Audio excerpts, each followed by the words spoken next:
Here's the headline that broke the basketball internet this week. Sophie Cunningham is back. And in about 60 seconds, you're going to understand exactly why that statement is both true and significantly more complicated than every single channel covering this story has been willing to admit.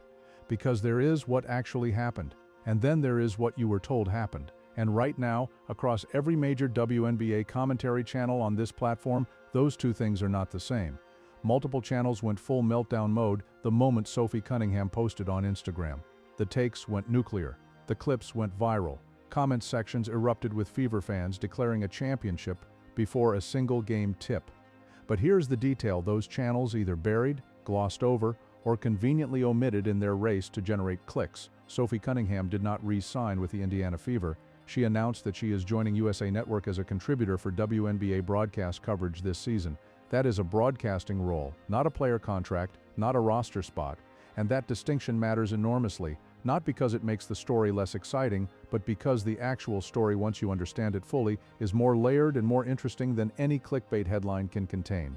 If you are someone who comes here for the real analysis, the version that treats you like an adult instead of a view counter, hit the like button right now. Because today we are going to unpack exactly what is happening in Indianapolis, what Sophie Cunningham's move actually signals about her future, and what it genuinely means for Caitlin Clark's 2026 championship run. Let us start with what Cunningham actually wrote. Her Instagram post read, "I'm back, baby, and with the new squad." Every channel that framed this as a player return conveniently skipped the crucial context buried one sentence earlier in her own caption. She was announcing her role as a USA Network contributor for WNBA coverage this season. The new squad is a broadcast team, not a starting five. Now, does this mean Cunningham will not eventually re-sign as a player? Not necessarily. The WNBA free agency negotiation window only just opened on Wednesday. Teams cannot officially sign players until Saturday. The roster situation is still developing, but packaging a broadcasting announcement as a roster signing and constructing an entire video around that. Misrepresentation is precisely the kind of content this channel exists to correct. Here is why accuracy matters beyond just intellectual honesty. When channels overhype a roster move that did not actually happen, they set expectations that the real roster has to carry, and the actual Indiana Fever roster, even before anyone accounts for Cunningham's player status, is already one of the most genuinely dangerous constructions of talent and chemistry in professional women's basketball. The real story does not need manufactured drama, it is compelling enough on its own terms. So let us talk about what Indiana actually has, because understanding the real picture is the foundation for understanding why this franchise is positioned the way it is.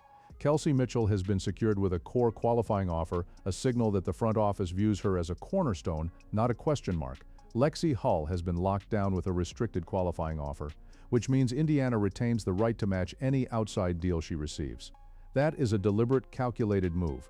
You do not slap a restricted qualifying offer on a player you're planning to let walk. You do it when you believe in her trajectory, and you refuse to let a competitor steal her development. And sitting underneath all of these transactions is a franchise that has transformed into the single most attractive free agent destination in the entire WNBA. Think about what it means to be a free agent entering this offseason. Over 100 players are hitting the open market simultaneously. Every one of them is making a calculation. Where do I have the best shot at winning? Where will the lights be brightest? Where will my career be most visible? For a growing number of players, the answer is pointing directly at Indianapolis. Names like Azura Stevens have essentially been lobbying publicly for a spot in Indiana. When players are campaigning to join your organization before you have even opened a conversation, you have built something real. The Fever also carry the number 10 pick in the upcoming draft. They have meaningful cap space, and they possess something that no amount of money in free agency can manufacture from scratch, a culture built around the most polarizing, marketable, and genuinely transformative player the WNBA has ever produced. Caitlin Clark's gravitational pull on this franchise, on the entire league, has created a competitive environment that is functionally different from anything Indiana operated within before her arrival. Teams want to play against her, which means they also want to play with her. That is an organizational advantage that compounds every offseason. Now, let us talk about why Sophie Cunningham, whether she returns as a player or transitions fully into broadcasting, has already become one of the defining figures in Caitlin Clark's professional narrative. Because to understand her symbolic weight on this team, you have to go back to the moment that made it undeniable. June 2025, Indiana Fever against the Connecticut Sun. Caitlin Clark gets poked directly in the eye by J.C. Sheldon. This was not incidental contact in the flow of a game.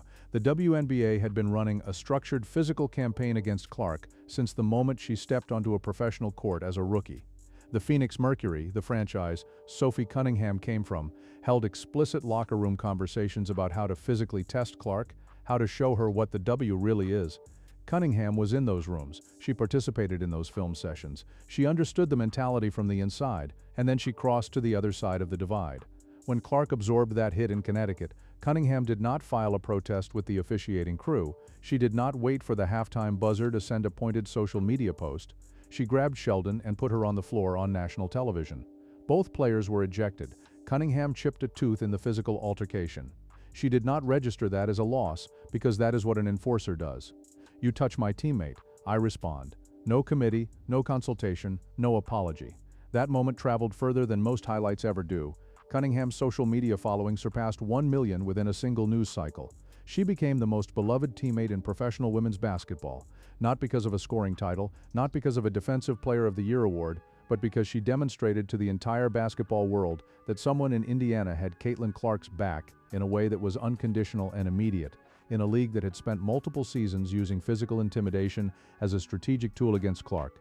That demonstration meant more than any statistical achievement, but here is where the surface-level analysis ends and the real picture opens up. Sophie Cunningham is not just an enforcer. She is a genuinely skilled basketball player, and the failure to recognize that alongside the viral clips is lazy analysis at its most consequential. 8.6 points per game last season, 46.9% shooting from the field, 1.7 three-pointers attempted and made per game. 3.5 rebounds, 1.2 assists, 1 steal, 25 minutes per night as a starter. She did all of that while simultaneously serving as the Fever's primary wing defender and the emotional center of gravity for a roster that was navigating immense external pressure. The box score numbers are respectable. The impact that does not show up in a box score is where her real value lives when Cunningham is on the court. Opposing teams cannot execute their designed fouling strategies against Clark without knowing there will be a consequence. They cannot grab her jersey in transition, they cannot deliver cheap physical contact in the post and turn away because number 8 is watching everything. And she has already paid a price, a chipped tooth and an ejection, to demonstrate exactly how far she is willing to go. That psychological certainty changes how opposing coaches draw up game plans against Indiana at a structural level. It is not a minor detail in the margin of a scouting report, it is a force multiplier that affects every single possession. Then comes the injury, August of 2025, a game against the Connecticut Sun. Bria Hartley falls awkwardly into Cunningham's leg during live action. The MCL tears immediately. Her season is over on the spot. She spent the remainder of the 2025 campaign watching from the Indiana bench in street clothes, watching Caitlin Clark miss the entire postseason with her own injury, watching Kelsey Mitchell get carried off the court in Game 5 with rhabdomyolysis, watching a depleted roster fight through circumstances that would have broken most organizations, and she could not do a single thing except be present emotionally. That experience, sitting through months of helplessness while your team fought without you, produces a specific kind of motivation that does not show up on a physical exam. It shows up in how hard a player runs when the lights are on and the game is real. Drop your take in the comments right now before we go any further. Is Sophie Cunningham returning to the Indiana Fever as a player this season, or has she fully shifted into broadcasting? Because this community has been paying closer attention than most analysts, and we want to know where you stand before opening night. Put your prediction below. Now, let us address the medical picture directly, because this is where several channels covering Cunningham's situation have either been sloppy or deliberately vague in a way that serves their narrative rather than your understanding. Cunningham tore her MCL in August of 2025. The distinction between an MCL tear and an ACL tear is not a minor technical footnote. It fundamentally changes the entire recovery conversation. ACL reconstruction requires 9 to 12 months on average and carries substantial risk of re-injury upon return. MCL tears, depending on severity and the individual's physical baseline, typically resolve through 3 to 5 months of structured rehabilitation. Cunningham had her surgery in August. We are in April, that is 8 months of recovery, well beyond the standard timeline for MCL rehabilitation under normal conditions. The off-season workout videos she has been posting are not promotional content, they are documentation. She is moving at full speed, not at 80%, at full speed. And she has stated publicly that she is coming back with something to prove. Whether that proving happens in a broadcast booth or on the hardwood is the question the entire league is waiting on, and the answer may arrive faster than most people expect, because the negotiation window is active right now and the signing deadline is imminent. Here's the angle that nobody covering this story has been willing to connect. Sophie Cunningham joining USA Network's WNBA coverage is not a retreat from the sport. It is a front-row, credentialed seat at the center of everything happening across the entire league. As a broadcast contributor, she will watch every game, she will study every defensive scheme, she will have access to coaching conversations, front office perspectives, and analytical resources that most players never encountered during their playing careers.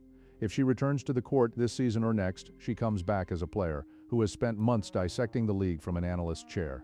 That is not a disadvantage. That may be the most prepared Sophie Cunningham has ever been for professional basketball. Meanwhile, the Fever's front office has not stopped moving.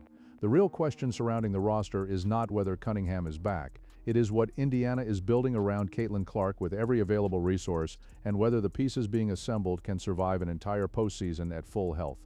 Because that specific scenario, a healthy, complete Indiana Fever roster making a playoff run, has never actually happened. Not once. Consider what the Fever accomplished without that scenario in 2025. A roster missing its franchise player and its enforcer, drawing on hardship contract players to fill out the rotation, pushed the Las Vegas Aces to 5 games in the semifinals. The Aces needed overtime in an elimination game to close it out, not a comfortable 5-game series overtime in Game 5. Against a Fever team that was held together with emergency signings and willpower, that result is not a fluke of circumstance. That is a measurement of how deep this organization runs below the star level. Now add the stars back, add Clark, add Cunningham in whatever capacity she returns, add a full offseason of preparation and the physical fitness that a complete training camp provides, add the playoff experience that the young players on this roster absorbed during that 2025 run. The growth that happens in a playoff atmosphere, the decision-making under pressure, the defensive rotations, the late-game composure does not disappear when the next season begins. It compounds. If our coverage has been your go-to source for what is actually happening in the league, not the version designed for clicks, but the version built for people who want to understand, becoming a channel member is the best way to help us keep going deeper. Hit that join button below. Every member makes it possible for us to do this work. Let us talk about the financial architecture underneath all of this, because the new collective bargaining agreement has permanently changed the math for every franchise in the WNBA, and Indiana is positioned to benefit from that shift more than almost anyone else. New broadcast partnerships, most notably the NBC relationship that brought the WNBA to a mainstream television audience at a scale the sport had never reached, have injected revenue into the league that is now trickling down into player salaries, franchise valuations, and operational budgets in ways that were not structurally possible 18 months ago. Aliyah Boston is entering year 4 of her professional career, seeking a contract in the $900,000 to $1.2 million range. Caitlin Clark is operating on a salary that fundamentally underrepresents her commercial value, a reality the sport openly acknowledges and that the CBA process was explicitly designed to begin correcting. The Fever's ability to retain this core group over the next several seasons depends on navigating salary structure with precision, and the early signals from the front office suggest they are approaching that navigation deliberately.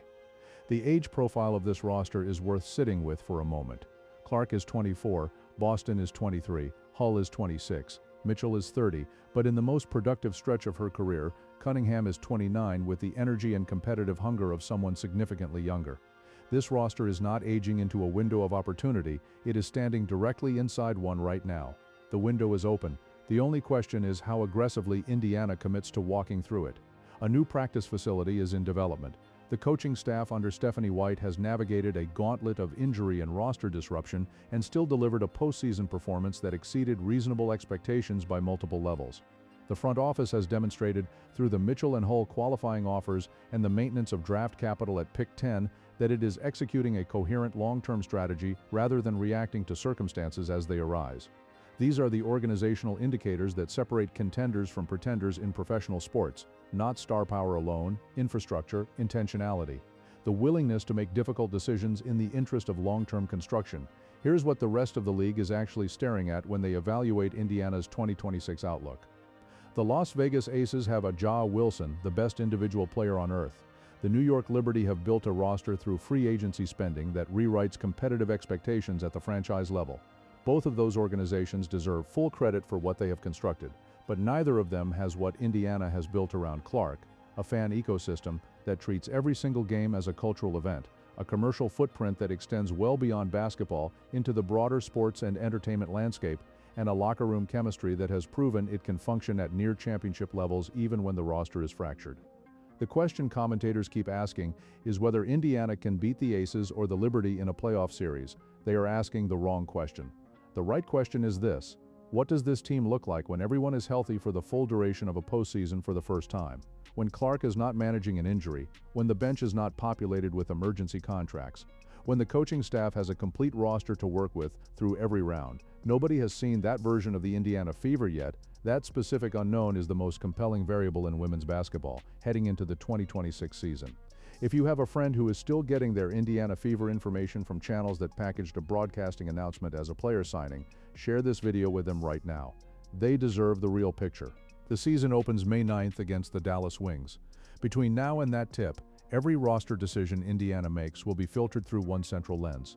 Does this move make Caitlin Clark better? Does it make this team harder to play against? Does it add someone capable of handling the weight of competing on the most visible stage in the history of women's professional basketball? The front office has earned the credibility to be trusted on those questions. The coaching staff has earned it. And Clark herself, who has spent 2 seasons dismantling every ceiling that was placed above her, is entering year 3 with a deeper supporting cast, a front office with a track record, and a level of personal motivation that only comes from knowing exactly how close you have been to something historic and not quite reaching it. The Sophie Cunningham story is not finished being written. Her chapter with this Indiana Fever team, in whatever form it takes on the court or behind the microphone, is an ongoing narrative, not a closed one. And this franchise's championship story is an ongoing narrative too. Watch this space closely, because what Indiana is building is not a contender hoping for alignment. It is a program where the alignment has already happened, and the 2026 season is the first time the whole structure will be tested at full strength. If this breakdown gave you the real picture instead of the clickbait version, subscribe right now and hit the notification bell. We are tracking every single roster move, every signing, every development coming out of Indianapolis between now and opening night, and you do not want to be the last person in the conversation when this offseason delivers its next major story. And our next video, we are going deep on Kelsey Mitchell's qualifying offer, what it reveals about the Fever's salary structure, and how that financial framework shapes everything Indiana can do between now and the trade deadline. That one is going to be essential. Do not miss it.